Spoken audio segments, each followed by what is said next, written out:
Alloh subhanahu va taolo Muhammad alayhisolatu vasallamga hech qaysi payg'ambarlarga bermagan bir karomatlarni berdi.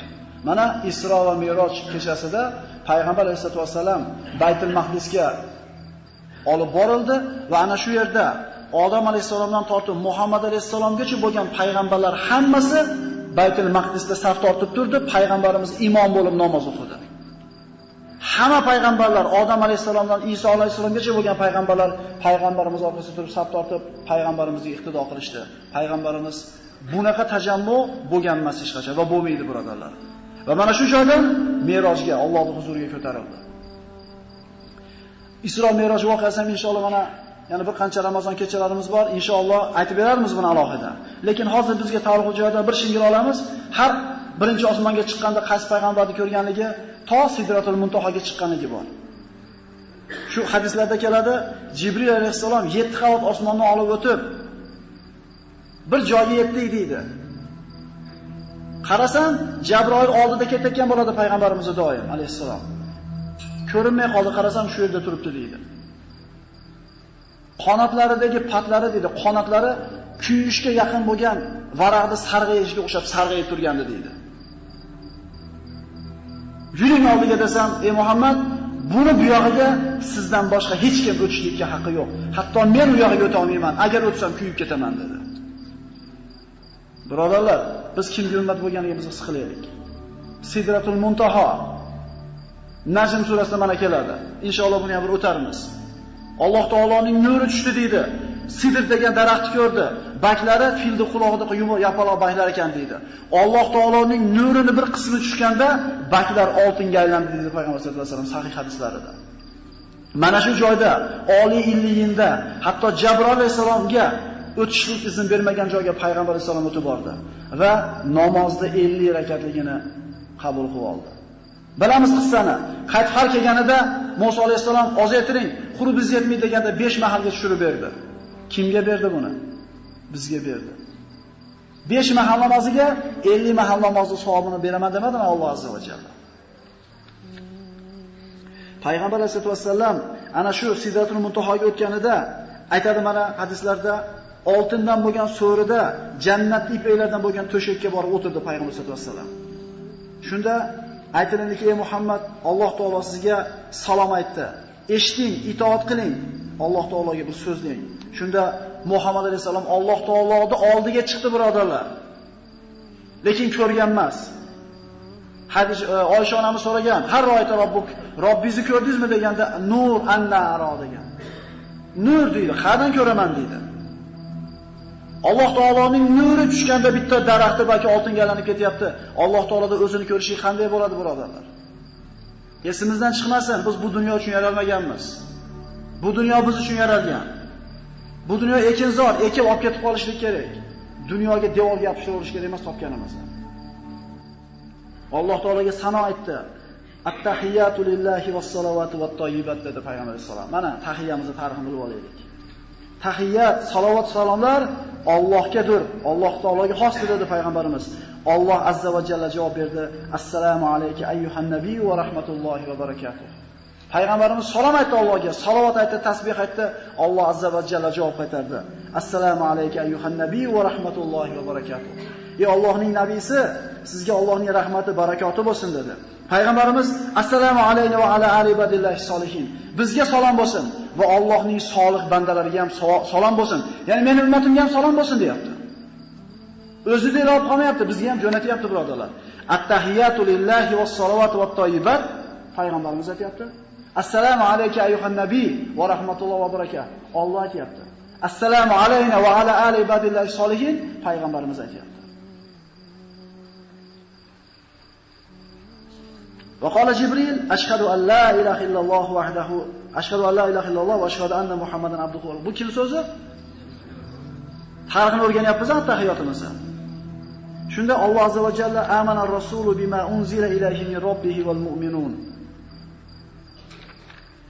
Payg'ambarlar ularga nozil qilingan narsaga iymon keltirdi deganda payg'ambarimiz ha Parvardigor iymon keltirdim dedi. Wal mu'minun kullun amana billahi va malaikatihi va kutubihi va rusulihi la nufarriqu bayna ahadin min rusulihi. Ya'ni payg'ambarlarga iymon keltirgan narsalarga, payg'ambarlar iymon keltirgan narsaga mu'minlar ham iymon keltirdi. Hammasi Allohga, farishtalarga, kitoblarga, payg'ambarlarga iymon keltirdi. Payg'ambarlarning birortasini ikkinchisidan ajratmaymiz dedi. Xuddi yahudiylar Muso bilan Iso o'rtasini ayirganidek. Biz ayirmaymiz ularni. Shunda Alloh azza va jalla o'shada ketyapti birodarlar, mana shu oyatlar. La yukallifullohu nafsan illa wusaha. Insonni toqati ko'tarmaydigan narsaga Alloh hech qachon taklif qilmaydi deyildi. Laha ma kasabat. Savob qilsa ham, gunoh qilsa ham insonning o'zini bo'yniga. Va alayha maktasabat. Yomonliklari. Shunda Alloh taolo so'rang ey Muhammad alayhisalom, qayerda bo'lyapti bu gap? Illiyinda Allohning huzurida bo'lyapti. Me'roj kechasi bo'lyapti bu narsa. So'rang olasiz deganda Muhammad alayhisalom Allohga duo qildi. G'ufronaka robbana va ilaykal masir. Parvardigor, gunohlarimizni kechirgin. Baribir qiyomat kunida sen oldiga qaytib boramiz dedi. Alloh azza va jalla aytdi: "Tahqiq sizga va ummatingizga mening mag'firatim bo'ldi. Kimiki meni yakkaligimni tan olgan bo'lsa, sizni payg'ambarligingizni tasdiqlagan bo'lsa, albatta uni gunoh kechirildi" dedi. So'ngra aytdi: "Ey Muhammad, so'rang, olasiz" dedi. Payg'ambarimiz aytdi: "Robbana la tu'akhidna in nasina va akhtana." Bizning ummatga ushbu gunoh yozilmaydi. Shuni payg'ambarimiz so'rab tushdi evadan. Parvardigor, agar biz esdan chiqarib gunoh qilsak yoki xato qilib gunoh qilib qo'ysak, shu xatoyimiz bilan bizni jazolamagin. Lakazalik la u'akhidhukum bima nasitum aw akhtatum wa mustakritum alayhi. Ey Muhammad, oldingiz so'ragan narsangizni esdan chiqarib gunoh qilgan bo'lsanglar yozmayman. Bilmasdan qilib gunoh qilgan bo'lsanglar yozmayman va majbur bo'lib qilgan bo'lsanglar gunohda yozmayman dedi. Nimalarni so'rab tushyapti payg'ambar alayhisalom? Robbana va la tahmil alayna isron kama hamaltahu ala alladhina min qablina. Parvardigoro, bizdan burungi qavmlarga tushirgan baloyini, musibatini biz yelkamizga yuklatmagin. Alloh azza va jalla ijobat qildi. Va la tuhammilna ma la taqata lana bi. Toqatimiz ko'tarmaydigan narsani yuklamagin deganda Alloh azza va jalla labbay deb javob berdi. Demak, biz hech qachon toqatimiz ko'tarmaydigan ishni qila olmasak, javobgar bo'lmaymiz. Endi namoz o'qimay olmayapti bitta odam, toqat ko'tarmayapti. Gunohkor bo'lar ekan, bo'lmasa ekan. Nima deysizlar? Toqat ko'tarmayapti uni. Ro'za tutsa qiynalib qolyapti. Chanqab ketyapti. Tutmay qo'yaveradimi?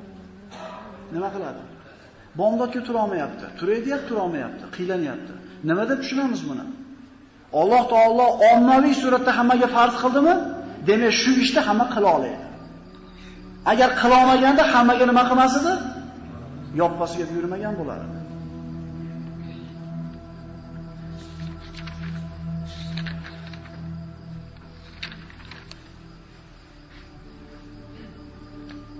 Endi qisqartirib aytishga to'g'ri kelyapti. Mana yarim soatga qadar borib qolibmiz.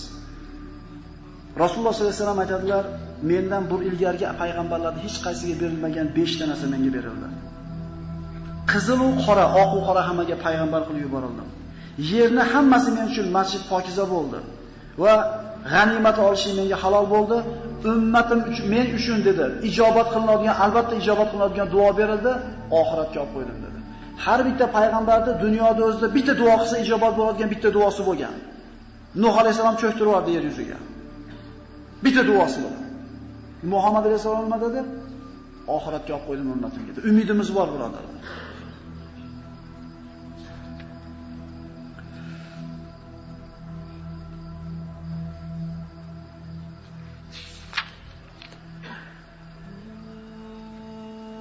Alloh subhanahu va taolo bu ummatni 5 ta karomat bilan aziz qildi. Annahu xalaqahum du'afa hatta la yatakabbaru. Zaif qilib yaratdi bu ummatda. Kibrga ketib qolishmasin deb. Od qavmini 60 metr, 70 metr qilib bo'ni yaratib qo'ydi. Quvvatni berdi, boylikni berdi. Man ashadda minna quvvat ishvardi oxirida. Kim bizga quvvat yetadi dedi. Axir ularni yo'qdan bor qilgan Alloh qudratli ekanligini esdan chiqarib qo'ydimi? Shamol bilan pachaqni chiqarib yordimi ularni? 7 kecha 8 kunduz shamol estirib qo'ydimi? Ko'tarib urganda atalasini chiqarib tashadi. Kerilib ketishmasin deb zaif qilib yaratdi. Ularda jasadlarini kichkina qilib yaratdi, toki ko'p ovqat yeyishlik orqasidan quvib qolmasin. Ya'ni ko'p yeyishlikka muhtoj bo'lmasin, ozroq narsa bilan qonni to'ysin deb jasadlarini kichkinaroq qildi. umrlarini qisqa qildi, gunohni ozroq qilishsin deb. Va aksariyatini faqir qildi, qiyomatda hisob-kitobi oson bo'lishi uchun. Ummatlarda oxirgisi bo'lib yashashlikni berdi, qabrda ozroq tursin deb. Bizga beriladigan narsalar birodarlar, sanab o'tadigan bo'lsangiz, alhamdulillah deyishdan boshqa narsaga tilimiz bora olmay qoladi. Ana Odam alayhisolamda aytgan to'rtta so'zini aytib qo'yamiz, shu bilan nihoyasiga yetkazamiz inshaalloh. Odam alayhisalom aytadi: Alloh taolo ummati Muhammadga menga bermagan karomatlardan beri to'rttasi. Men gunoh qilib qo'ydim, tavbam faqat Makka ga borib qilganimda tavbam qabul bo'ldi.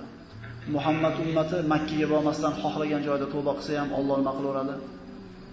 Tasavvurlarda Makka ga borib tavba qilsangizda qabul bo'ladi deyilganda, nechtamiz tavba qilishiga qurbimiz yetar edi. Gunoh qilmasindan turib libosim bor edi. Gunoh qilganimda Alloh taolo libosimni olib qo'ydi, yalang'och bo'lib qoldim. Muhammad ummati gunoh qilaveradi, lekin Alloh ularning kiyimini olib qo'ymaydi. Bitta gunoh qilganimda Alloh xotinim bilan meni o'rtamni ajratib qo'ydi. Muhammad ummati gunoh qilaveradi, Alloh ayirmaydi o'rtasini. Alloh qodir edi. Va bitta gunoh qilib qo'ydim jannatda turib, jannatdan chiqarib yubordi. Endi Muhammad ummati jannatda tashqarisida turib gunoh qilaveradi, lekin Alloh nima qiladi? Baribir jannatga kirgizadi. Qiyomat kunida Alloh subhanahu va taolo Nuh alayhisolamni taroziga olib kelib so'rar ekan: "Ey Nuh, meni risolatimni yetkazdingizmi odamlarga?" O'zingizni ummatingizga yetkazmaganda yetkazdim Parvardigor der ekan.